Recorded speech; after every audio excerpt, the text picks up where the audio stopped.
Hi, I'm Alex Aguillo, and I'm here to redeem my Flight Dynamics final by reenacting problem 1 of the final with an experiment and mathematical analysis on top of just a physical analysis.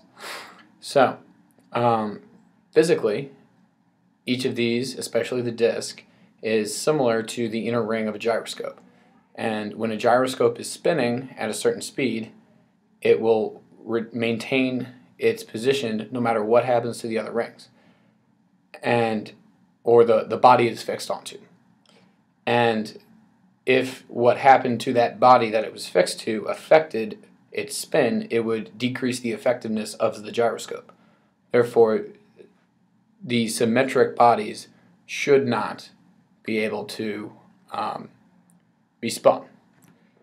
And mathematically, here's how I did it. I considered an airplane and roll since this is a flight dynamics class. And I use this roll equation right here, and using the frictionless bearings for all three cases, there is no moment about the x-axis because it is frictionless.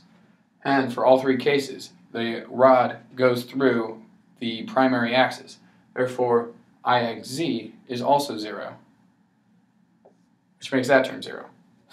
Therefore, the only term that matters is this Iy minus Iz divided by Ix times Qr. And as you can see from these moment of inertias, for the disk and the square, Iy and Iz are the same. Therefore, their difference is 0, and you can get no roll acceleration.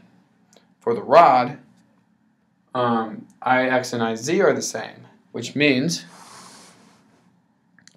that this right here is approximately 1, because the length is significantly greater than the width. So, it basically comes out to you get an acceleration if you are moving in both the Q and R directions. And now for the experiment. Here's the square. Spin it like this. It basically sticks with its primary axis. Spin it like this. Proves it's not completely frictionless, but it's close to frictionless. Spin it like this. Same thing. Here's the disk. Again, you spin it like this. Doesn't rotate. Spin it like this. Doesn't really rotate. Spin it like this. Doesn't really rotate. Spin it. Nothing. Finally, you have the rod.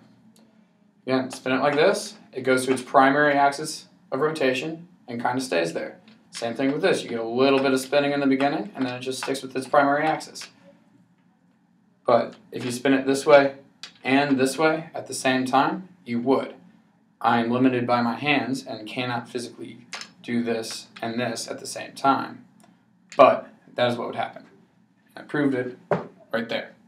I hope this is enough to redeem my grade. I put a lot of time and effort into this, so please help me out. And thank you for your time.